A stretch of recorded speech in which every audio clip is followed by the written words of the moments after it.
Hey guys, you found it. Welcome to the Fearless Pursuit of Freedom podcast. I am your host, Brandon Richards. I'm a real estate investor and avid entrepreneur based out of Flagstaff, Arizona. My wife and I run a real estate investment company, the OPF Group, and the brokerage, OPF Realty. We focus on land acquisitions across several states, flip and build homes, acquire and wholesale apartments, and we are now the proud owners of the real estate investor software, Deal Manager Pro.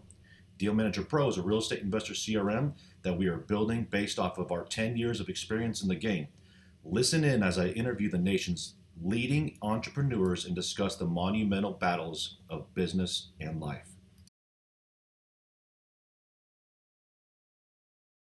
Hey guys, welcome back to the show. I'm your host, Brandon Richards, with here at the Fearless Pursuit of Freedom podcast, and I've got Damion Lupo on the show today, and I'm super excited to have him share his stories with us because based off of what I've read, there's been a lot of ups and downs with a lot of lows and many more highs, and I just want to learn how you overcame those and to become as successful as you are. I know a lot of people that work with you, so I'm just super excited to learn everything I can about you. So introduce yourself there, Damon. Hey, Brandon, thanks for having me. It's great to be here with a local Arizonan. I'm excited about this conversation. I'm in the middle of doing something that I think is part of my purpose. It's solving a big problem as an Mhm. entrepreneur. That's what we do. We see problems everywhere and we start solving them. We can't help it. And so the biggest problem I saw was that there's a housing crisis. So Yep. I've been working the last few years on solving the housing crisis in America, and I've been solving problems, some of my own, back at 25 years ago, the beginning of my entrepreneurial journey, if you will. I mean, it was Mhm. before that when I was 11, but like the first one where I started a store outside of my parents' house. I started a bookstore on campus and put the Oh, bookstore on campus out of business.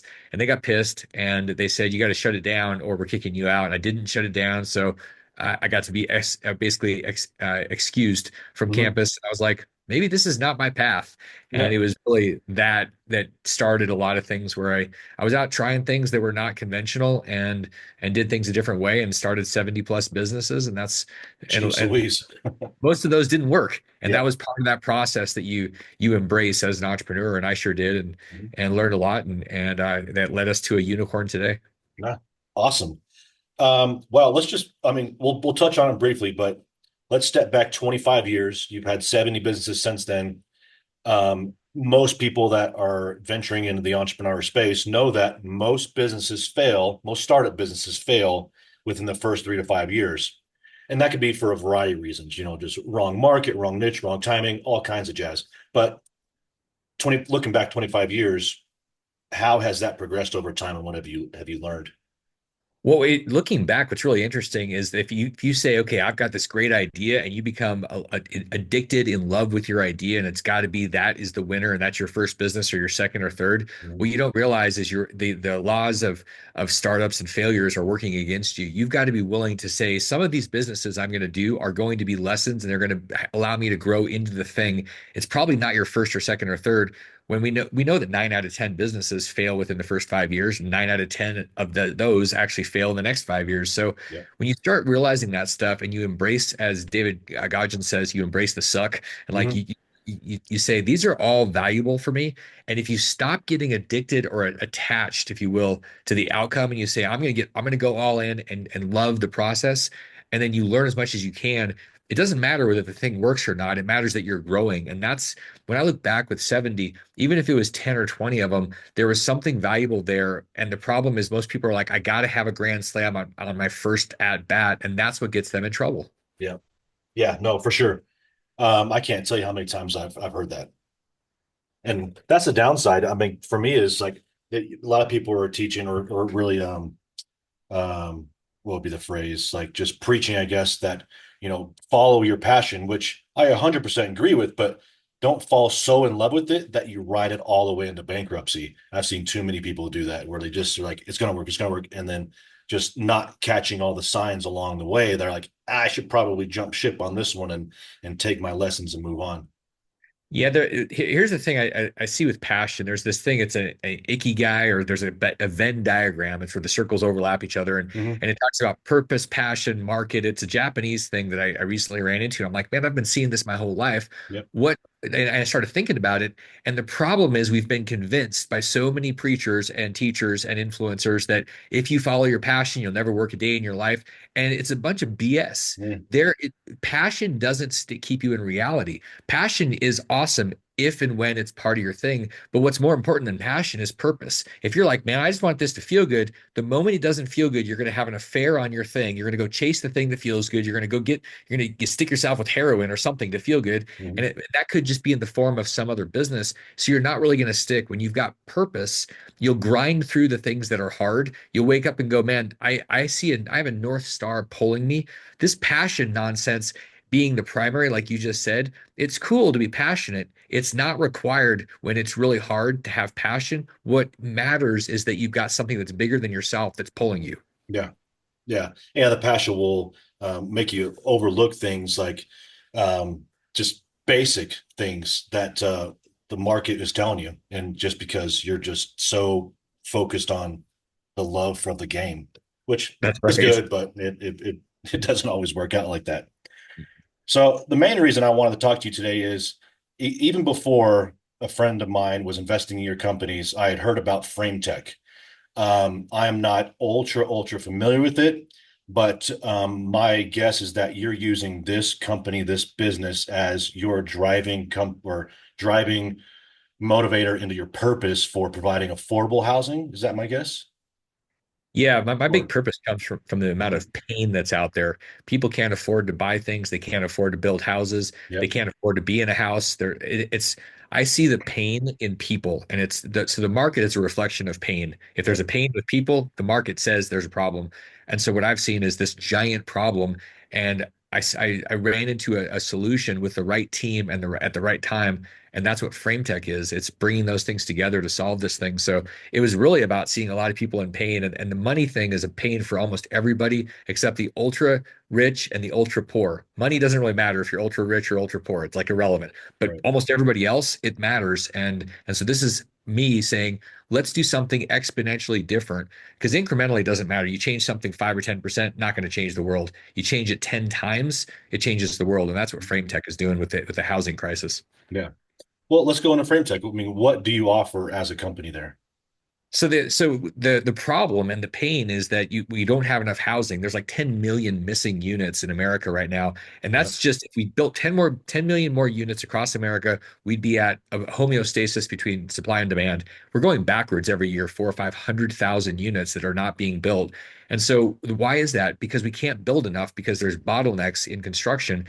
And the biggest bottleneck is framing. We don't have enough people framing. We don't have enough people that are the labor force, and we have no innovation. FrameTech is this idea that if you automate and you build systems that can accelerate not only the speed but the quality and reduce the waste. So to give you hard numbers, Mhm. FrameTech is a way of building framing for houses, apartments that's 4 times faster than what's traditionally done, 10 times better quality because it's done inside of a facility, a manufacturing plant, and it produces all the framing. This is all the wood, the Mhm. floors, the walls, the trusses with 99% less waste. So it's a Ziploc bag full of sawdust Yeah. as opposed to a dumpster full of wood.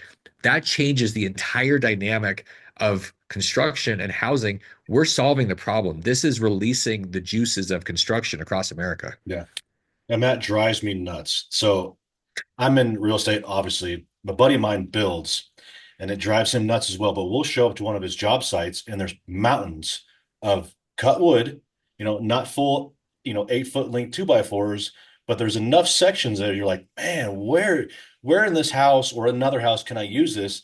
But it almost always either gets left outside too long, gets stepped on and driven over with the forklift or whatever it is, and it's unusable, or just simply gets tossed, and it drives me freaking nuts. So that's super cool to hear that. Yeah, and that's just how it's been done. Like there hasn't been any innovation effectively in 70 years. 1954, the nail gun was invented. That's about the last major Mm, innovation, mainstream, big picture. And so what we're doing is we have a patented process for a material handling deal inside of our plant where we're using boards and we basically stick them all together with a finger joiner. So instead of cutting off 18 or 20 inches, which is exactly what you're talking about, all these pieces that are floating around that are thrown away, we're yep. taking these boards and we're sticking them together with this finger joiner, and then we're cutting the exact size boards we want. And so we have little nubs, little pieces of sawdust. Like Mhm. that's our waste. And that changes everything. Because if you think about it, when you go buy a house, you're buying all the waste too. Like that's not being resold. So you're paying for those dumpsters full of wood. Yep. The average is like 30% of the wood that's consumed is wasted. If we can reduce that, Wow. which we have, imagine how much more affordable and how much faster this whole process is. And that's good for everybody. The only one it's not good for is a legacy system that's been milking us. But the reality is we need all the innovation. And this is a key for everybody getting more with less. The term ephemeralization, doing more with less. That's exactly what we're doing because we're innovating. Yeah. Man, that's awesome. So I didn't realize, but I just had Joy text me, and then you mentioned it. So not only do you have the framing option for single family homes, but also apartments. How does that look? If I want to, let's say I just bought a parcel, I have gone through my due diligence, I've gone through the city or county or the municipality, and they've approved me for a 24 unit complex. I go to you and you have engineers and architects, or do I go to you with plans and you build my building and ship it to me? So the way this works, it's really cool because it'll blow your mind and everybody else's mind. You hand us your plans, we take them to our engineers, our CAD people, and we put them into our system, and then we value engineer even further. We say, okay, we have these ideas, so we're taking stuff, improving what you give us, and then we take it and we push it into our facility, and we build the floors, the walls, the trusses, so all the wood. And then our team takes our trucks and our people and we bring it out to your site and we put it together. We tell you on this date, you're going to have these buildings done. It's approximately 4 times faster for this process than you doing it with field labor, doing it that way. And you're going to have, at this point, it's the same price, but 4 times faster. The quality is like furniture. So when you look at our stuff and you can see it online, the builders, the developers are looking at it going, this looks like furniture. It looks like tables and chairs because the precision is so tight. It's not like the junky trusses that are out there where Mm. you have plates that they're off center and they're all over the place. So you don't have the material defects, you don't have the lawsuits. All these things are better. It's predictable. We're making it easier for your subs, your plumbers, your electricians, because we're snapping lines on the floor with our automated robots that design everything. So everything you know where to put it. We're putting lines on the walls for the electricians to put their plates. We're drilling holes for the plumbers. We're making everybody's job easier so they're faster, more efficient, and we're not asking them for anything. We're literally making everybody's life better. So guess what? Everybody wants FrameTech because it's better for everybody. Okay, so I thought you just manufactured the framing, but you actually show up with it and put the house up. We're taking the framing Framing, out of the framing it. equation and doing it 4 times Jeez faster. Louise, oh, that's freaking awesome. It Huh. is awesome. Okay. Sweet. Logistically, where are you able to operate? So it's kind of like the old mattress. Before they started shrink wrapping mattresses into a box and shipping them, it used to be you had a plant pretty much in every metropolis because it was so expensive to ship because logistically it's big. Yeah. With framing, you can imagine we've got semis and trailers and everything else. Yeah. It's realistic for us to go within 200 miles. Yeah. So our 2 plants in Arizona, one's online, one's coming online. They're going to cover the entire state. You could ship anywhere in the country, but it just gets a lot more expensive, and it's just hard logistically to Yeah. go from here to Montana. So we're going to have plants. We've got locations that are targeted in Texas and the Carolinas, and ultimately we anticipate other organizations licensing our patented stuff to build more plants all over. This is the future of framing. This is where everything is going. Yeah. That's super cool. So, do you have any big developers reaching out, or is it owner occupants, small time infill developers, or is it a little bit of all of it? Mostly it's developers that have 50 to 500 units. We've got some that have 10,000 plus master plan communities. Mhm. What we have is we have way more demand than we're going to be able to satisfy because people realize if I'm paying the same price and it's 4 times faster and 10 times better quality, why would I go anywhere else? Yeah. And so we're set up for the apartment developers, for the single family home developers that want to go in, and it's about relationships. Like Yeah. we're not necessarily looking and saying we want to go and work with the number one or number two biggest developers in the country. We're saying we want to work with people that are wanting to help solve this housing crisis with us. And so it is a relationship. And because we truly can say without arrogance or pride that we are the best framing option out there, we get to pick and choose to work with the best out there. So Mhm. we're looking for the A plus relationships and the A plus partners. And that's what you're going to see with this product. Yeah. Man, this is way cooler than I thought it was, actually. I mean, Joy told me about it. I guess it would have been early last year. We were at a mastermind, Investor Fuel, and she told me about it. And I was like, that's pretty cool. Okay. And then I didn't think anything of it. And then I kept seeing it on Facebook. And then when I got this email, I was like, holy crap, this guy is doing it. This is so freaking cool. And to see that it's going, full, what we call full circle, I guess is the only way I could think of, but from plant to job site and then erected 4 times faster, dude, it's going to save all these investors. I mean, months and months of holding costs. I mean, that's tens of thousands of dollars. You just nailed something. When people say, well, one of the questions is, okay, so it's the same price. Yeah, but guess what? What you just said is one of the keys. The holding Mhm. costs kill builders, developers, investors. And Yep. when you it's not just it's shorter, but it's predictable because typically it's like, okay, I've got all my trade lines, my framers, my plumbers, my everybody. And so you're just hoping at some point the framer is going to call you and say we're done. And then you start scheduling plumbers and electricians. With this model, we know exactly what day. A house is going to take us approximately 2 days from the time it's nothing, a slab, to it's totally framed. So we can say, okay, on this date, you can send in your electricians. So there's not a week or two gap for them to Mhm. schedule. Like it's very efficient. And so everybody gets it done faster, which saves a crap load in carrying costs. Yeah. Yeah. What about like custom homes? Are you doing pretty cookie cutter stuff, or are you getting custom with multiple roof lines and all that jazz too? And anything that can be made of wood. I mean, we can make dog houses, sheds. Yeah. The whenever you think about a business, the question is, what is the niche? What's the sweet spot? And ideally, you want to do something and not do everything. So it can be done. This is one of the pieces of confusions, Brandon, is people say, well, is this like manufactured houses? You just build houses. There's five models. This is Mhm. not. This is custom. You give us your plans, we build the frame, and we put it up. So it can be an apartment. It can we have hotels under contract to build the hotels in Phoenix. We've got all these different things that are going on. The idea is you want to do bigger stuff because the economies of scale are just better. It's like if you do one-off piece of clothing versus do 10,000 pieces, one is going to be a lot more profitable and make a lot Mhm. more sense. So it's the same thing. We can do it. Most of what we're going to do is going to be larger scale stuff. It's going to be 50 to 500 type of units, whether it's houses, apartments, or hotels. Yeah, man, that's that's freaking cool. That's gonna be a huge game changer. So your one plant is in Camp Verde, yes, Yep, right in the middle of and Arizona. and then the next one's going up in Casa Grande. Joy was telling me. Yeah, and these are really specifically put in places where you have political support. You don't like in places that are rural, what we noticed across the country, you don't have tier one, you don't have base level jobs. Mhm.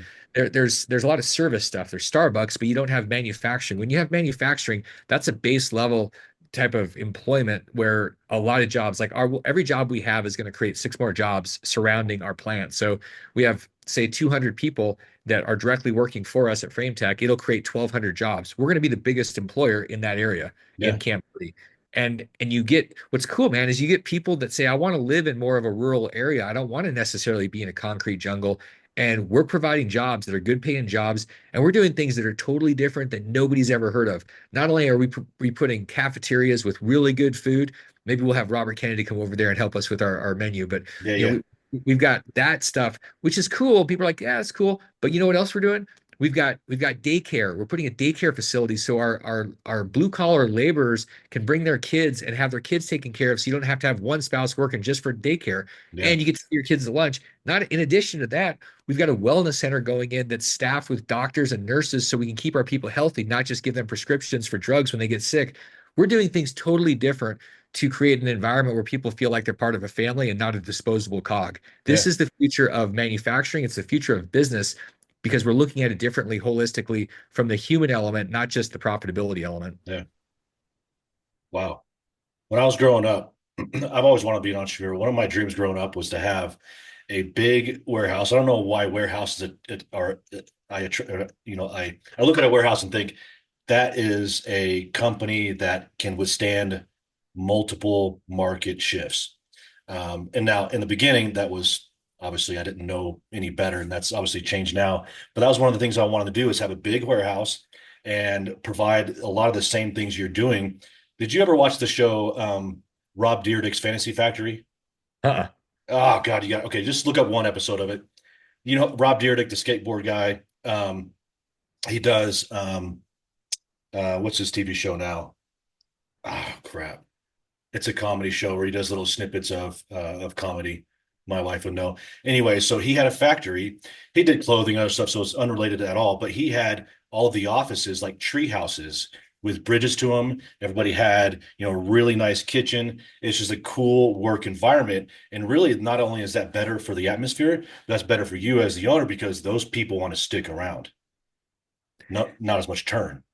That's one of the things when unfortunately too many businesses think about how expensive it's going to be to do things like what we're doing, Yeah. and what they're not seeing is the long-term picture. We'll have virtually no turnover. We'll Yeah. have the absolute best people from all over Arizona and all over the country wanting to work here because they're going to feel like that's the place I want to be and stay. And so they're going to have more passion, heart. They're going to be more focused on doing a great job, Yeah. and they're not going to leave.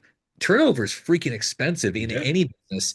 And people don't, they say, well, it's going to be expensive to go put in a child care facility. I'm like, do you know how much it costs to have people turn over at 10 or 15% a year or 20%? And we'll have single digit turnover. I mean, it's such a different way of thinking because we're looking at it long term. And that's how we have to look at most things long term as investors, as part of a society versus how am I going to make a quick buck and abuse people and environments. Like we have to shift our thinking, and that's FrameTech's mission is to really shift society in a positive way, and really everybody wins. Yeah. Well, like you said, I mean, if one spouse is working full time to afford the daycare, what the heck is the point? But then if the one person that is supposed to be watching or not watching the kids can't go to work, so the other your employee has to stay home, it it cuts all that out of the scenario altogether. Yeah, I mean, probably, this originated more than a decade ago with me thinking about how I help people break their financial shackles, creating Yeah. financial freedom. And when you think about it, if somebody says, "Okay, we want to get ahead," how do you do that? You have more money than you have expenses. Well, if one person's just working for childcare, that kind of screws you because you're just barely keeping by. What happens if both people are able to work and you've got some childcare taken care of, and you can teach people about money? All of a sudden people are starting to create excess income and they can start buying assets. So we're helping to solve the what I see as modern day slavery Yeah. with the Yeah. money by doing things different at a base level of society. Base level meaning people that are out there, real human beings, not just some theory, but like these are real humans, real our neighbors, our friends. And so that's the idea here. How do we get people out of this bondage? And this is part of our solution. Yeah. That's cool. Well, touching on how to help your employees, and really, it sounds like the nation in its entirety to become more financially secure and free. Why don't you tell us about your Millionaire Action Plan? So what happens is we get all this information from our family, our parents, society, influencers, and we're trying to figure out what direction is up. Like, do I have enough? How do I get enough? What do I even do? It's a complete mystery. And then we say, well, I just don't want to worry about money, but we don't even know where we are. And so years ago, I've been doing coaching and mentoring as a student for a long time. And then I started helping people. What I realized is if you can get people into a space of clarity, there's incredible power. But what most people have is chaos in their minds. They don't know where they are. They kind of think they know where they're going, but they're not totally certain. And so the idea with the map, the Millionaire Action Plan, is to take money out of the equation. It's to get so clear on it and have a path. You go, oh, it's almost like autopilot. It's not that you're not doing anything, but it's a very clear path. So Millionaire Action Plan is about getting clarity. It's the work that we've done with our community at eQRP, thousands of investors that have taken their IRAs and 401ks, and they said, I want to control this. I don't think a financial advisor is going to care about my money as much as I will care about my money. So Mhm. I need to be actively participating alongside them in many cases. And ultimately we help create a plan.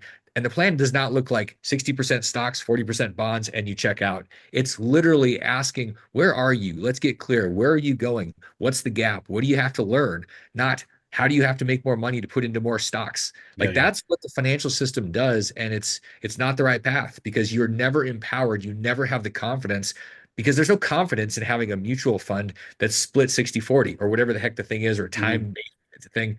It's about you developing the skills. Same thing if you're going to the gym. You got to go do the work. Yep. And we help people with their plan. It's kind of like having a financial coach. Like you go to the gym, you're like, I don't know what to do. I'm fat. I don't want to be fat. So then you get somebody that helps you but you still have to do the work. And that's what this is. And the community supports each other. And so we have a lot of people that are truly breaking those shackles. And we see them moving differently into their future, where it's like, my future is by design, Yeah. my future is not by default, and that is very cool to see. No, that's cool. Well, let's go into eQRP. Is that so? I think my mindset of what that was shifted when in mid speech, but is it a fund No. or it's like a investor ecosystem kind of? So it started off as a tool. It was a type of self-directed 401k, and then it evolved into a community of people that were taking their IRAs and 401ks and self-directing them. And then we brought them together so they could start working together, and they could start doing deals together, and they could start empowering each other. Mhm. And so really it's eQRP is an enhanced qualified retirement plan. It's people have IRAs and 401ks. Yeah. This puts people in the driver's seat. So what most people do is they have a pile of money that they're saying, I'm going to drive this, and they have a pile that they have some support from financial advisors, and then they get to do whatever they want. And it really gives them the guidance control. They're in the driver's seat versus being in the passenger or in the trunk. Like most people are in the trunk, hoping their car doesn't go off a cliff. Yeah. That's their idea of financial planning. This is putting people in the driver's seat, and then we're literally sitting there in the passenger seat, providing support, guidance, compliance, and then a whole bunch of people that are their peers in the car with them, giving them ideas, and then they grow together. So you're not so isolated. That's the hardest part with Yeah. money, is you're like, I don't know what to do, and man, I don't know who knows what I know or doesn't know, and you feel stupid. So this brings people together, which is a very cool shift in people's experience. Yeah. I mean, if you're not an entrepreneur or anybody that is, quote unquote, an investor of any form or fashion, and you just Google, how to invest your money, you're going to run across a million different articles on how to either buy some freaking cryptocurrency or how to do bonds or, whatever the hell it is. And without going into one niche and really diving in for months and months, how are you going to learn it without guidance? I mean, for me, it seems like a mastermind of sorts. I love being in a community where I can learn from everybody, and then somebody really, like you said, going in that passenger seat and helping you guide in the right direction. It sounds like super powerful to me.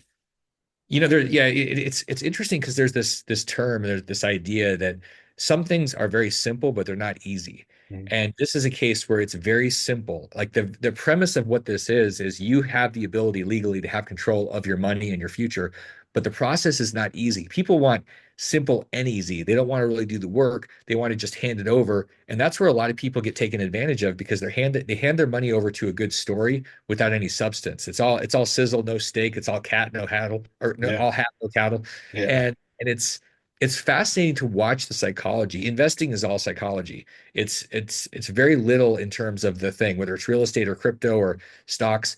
It doesn't really matter. I mean, I can show you examples of people that have made fortunes in any of these things, and I'll hmm show you more people that have lost fortunes in these things because they said, I'm going to abdicate responsibility, and I'm just going to hope and pray and plan for somebody else doing it for me. That's the part where they want it easy. I promise this is not an easy process. It is simple.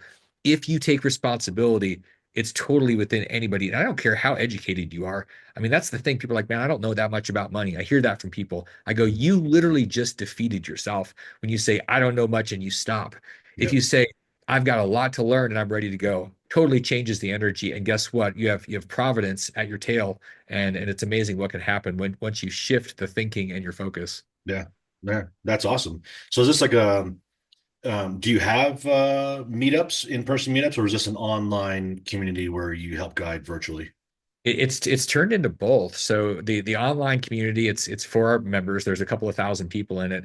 And then one of the things that's been really cool about FrameTech, there's hundreds of people that are invested in it. And so people get together once or twice a year here in Arizona and ultimately at other locations, and they get to meet each other. Last time we had about 120 people that showed up. And so they are like, man, I am not alone. You are like me. It was Yeah, super cool. All these people getting to, and for us as builders of this thing and sponsors and operators to go face to face. I don't care how much technology we have with AR, VR, Zoom, all that kind of stuff. When you're breaking bread with people and you're there on site and you're like, we are helping to solve a problem together. Our money is the fuel for this thing. Mhm. It's a completely cool, it's like a very different experience that people fall in love with. And so we're finding ways to bring people together, the opposite of what you see in politics, breaking people apart, so Yeah, that we are part of the solution. yeah. That's cool. That's really cool. Is there just this for my personal enjoyment? Is there an airport near you in Camp Verde? So it's funny because I started doing my pilot training. So Mhm. man, interestingly enough, there are airports everywhere. Yeah, Question is, what can you get into the airport? And for Camp Verde, there's Cottonwood, which is a small airport. The only yeah. commercial that's really going to do much if it's not private is Flagstaff, where you are. And so we do have stuff. Some of these airports are a little bit wonky. As somebody that's attempted to do flybys and land on some of them, Mhm. like, boys, I'm glad I'm in a little teeny plane, or this thing would be going right off the edge. Yeah, Cottonwood's really small. I fly in there a bunch, and um, training up here in Flagstaff, where we got a 9,000 foot runway, and it's I think 120 feet wide or something. It's a big boy. You can mess up your landing pretty good, and you'll be good. But the first time I flew into Cotton, I was like, dude, am I landing on a taxi? Wait, what is going on here? It's super. I think it's like I think that one's 40 or 50 feet wide, and it feels like your plane isn't going to fit on it. But anyway, the reason I was asking is like it'd be cool to fly down there and look at your warehouse and see how it all goes down.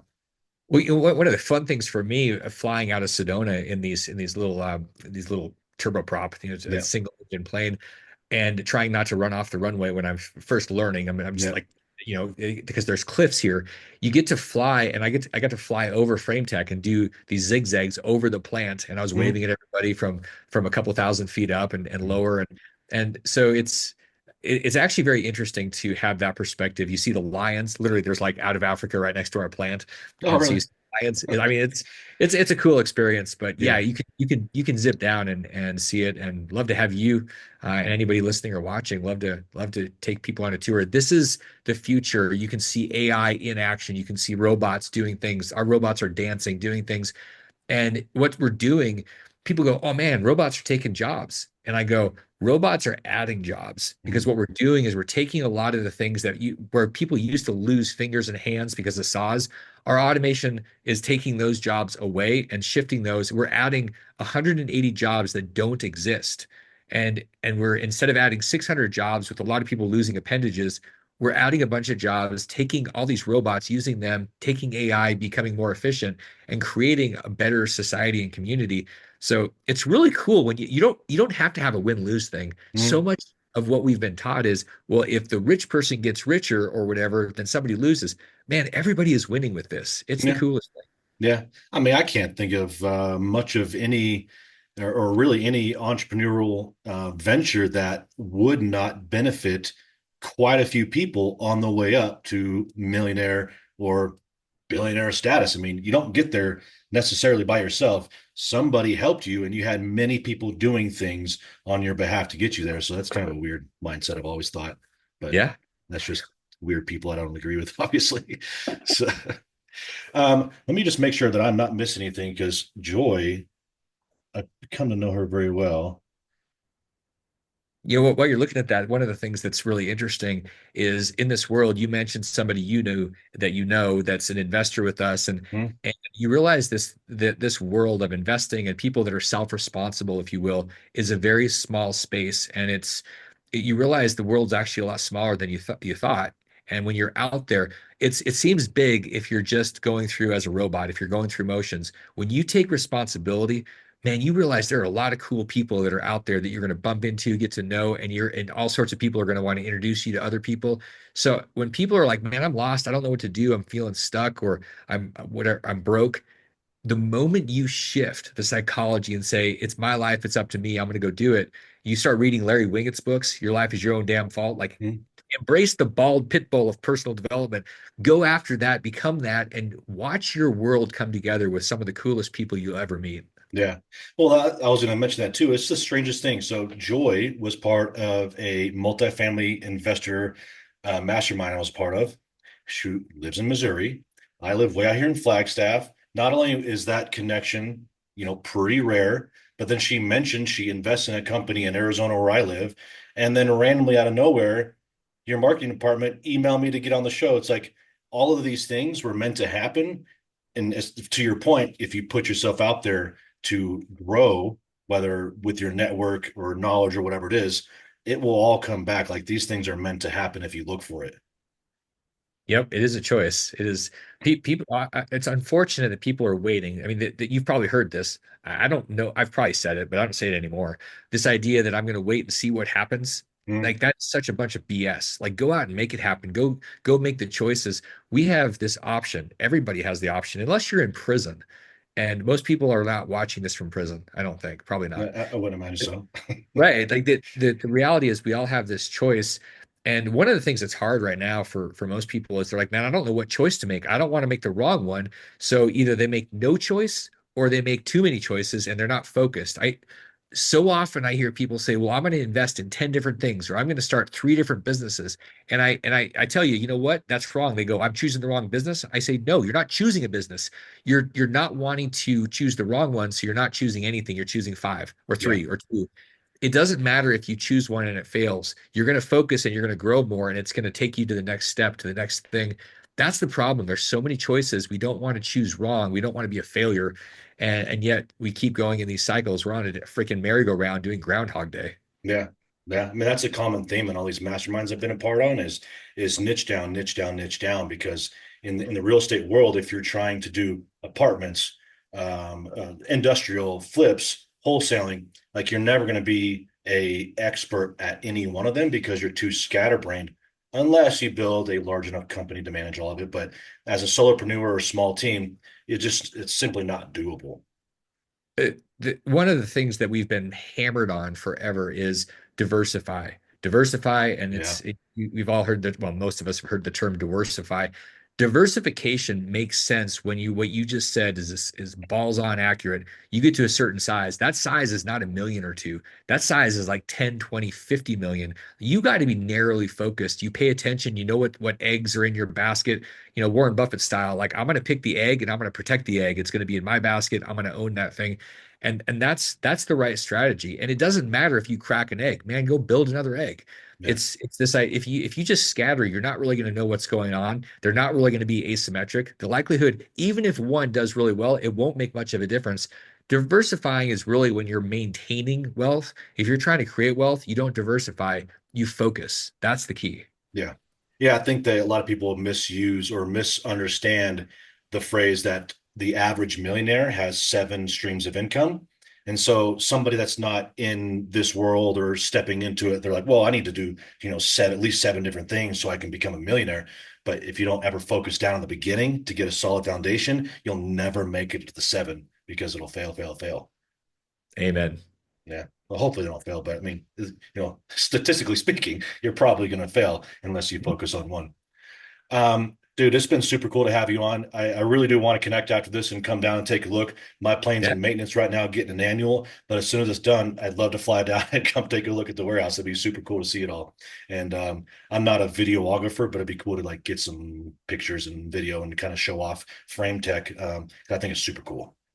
Love to have you down, man. Open invitation. Let me know when you want to come down, give you a tour, and we'll show you the future of framing in America. Cool, cool. Well, if anybody wants to reach out and discuss FrameTech or eQRP or anything else we discuss here, what's the best option for them?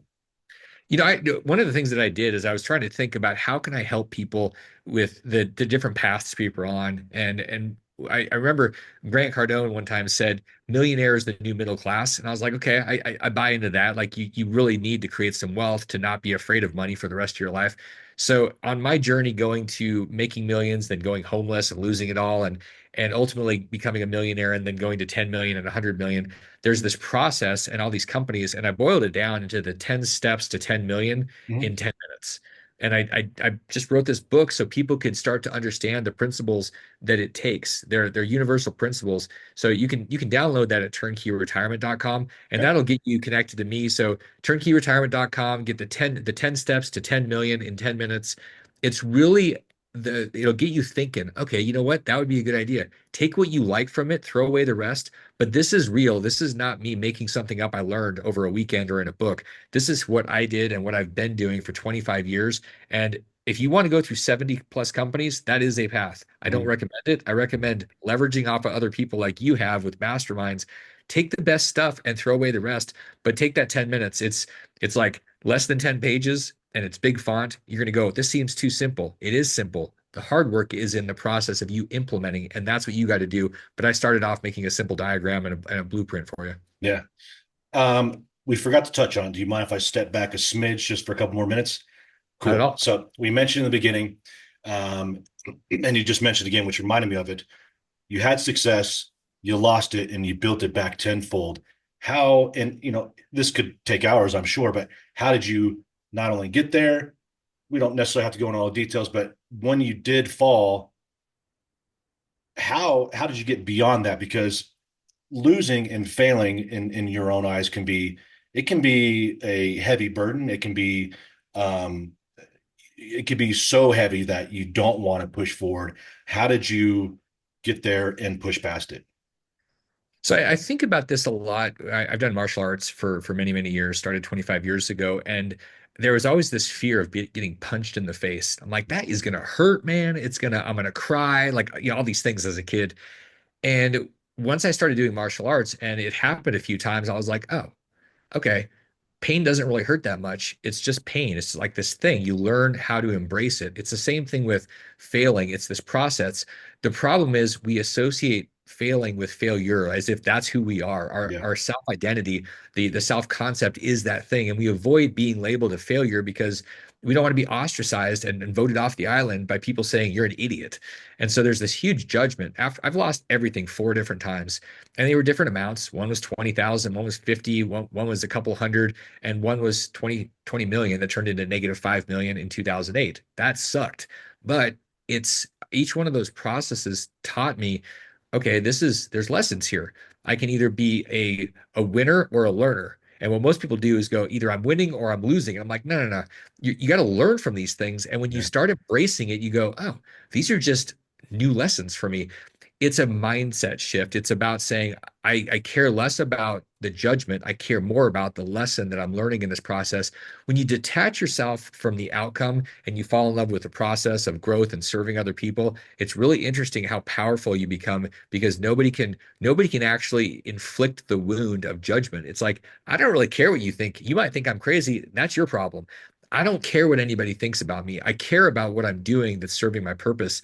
So losing the money was part of what I needed. The first time, the major one in 2008, that was about me learning, hey man, it's not about Damion. Damien's job here is to be about other people. It's about to serve. It's not about how many more millions can Damion get, how many more Ferraris can Damion get. All that stuff becomes a side effect. And what's crazy, man, is my experience. You make all this money because it's a side effect of building something to serve other people.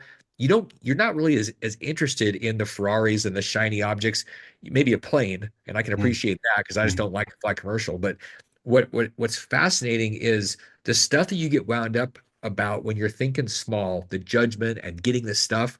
Really, you shift when you're focusing on building something bigger than yourself, really tapping into your potential, and everything changes about your happiness. And so people are trying to figure out, why am I miserable? Why am I on antidepressants? Man, I just don't think people have a big enough purpose. I yeah. think a lot of the drugs out there would go away if people had a freaking purpose because it'd be so fulfilling that you'd be like, I can't wait to get up versus I can't get myself out of bed because my life sucks. There's a Yeah. very big difference. And that's been the journey for me. When I had the purpose, I was able to move past it. When I was thinking about losing millions, I had no purpose. Then I'm in bed going, man, this sucks. Should I even be alive? Mm, Very big difference emotionally. yeah. No, absolutely. That's why me and my wife started our nonprofit. It's just like it's our guiding light, our North Star to why we continue going every single day is to help others, around the world. Yeah. That's it. And everybody needs that, man. Yeah. Like it's not unique to you or me. It's like we all need something that's bigger than ourselves. If anybody's listening or watching and doesn't have that, you're missing something key to your life. If it's just a hedonistic, and I can tell you from personal experience, I think, the biggest hedonistic asshole on planet Earth for a while. Somebody I would never want to meet or have anything to do with now, but 20 years ago, that's who I was. And it was because it was about me. It was very internal versus external giving, like you're doing with the nonprofit. Everybody needs that. We need to have something more in life than just ourselves and other people it's a great place to put our focus. Yeah. Absolutely. Yeah. Purpose. Man, I'm glad we touched on that. Yeah, I'll have to come down and meet you and learn more about all those experiences, because that doesn't sound like we have enough time at all to learn what you've learned over the past 25 years. But man, that's super awesome. I appreciate you coming on. For everybody that wants to reach out to Damion, we'll head over to turnkeyretirement.com. They'll take a look at your book, you know, and take in everything they want, and then throw out the rest, and then reach out to you if they need to. That sounds awesome. And thanks for having me, man. It's been a Yeah, lot of fun. Looking forward to meeting up with you locally and live. cool. Now see you soon. All right. Thanks, All Brandon. right, see you. Hey guys, hope you enjoyed today's content. I want to thank you all for listening in. And as the great Les Brown stated, if you are not pursuing your dreams, you are literally committing spiritual suicide. We'll catch you on the flip side.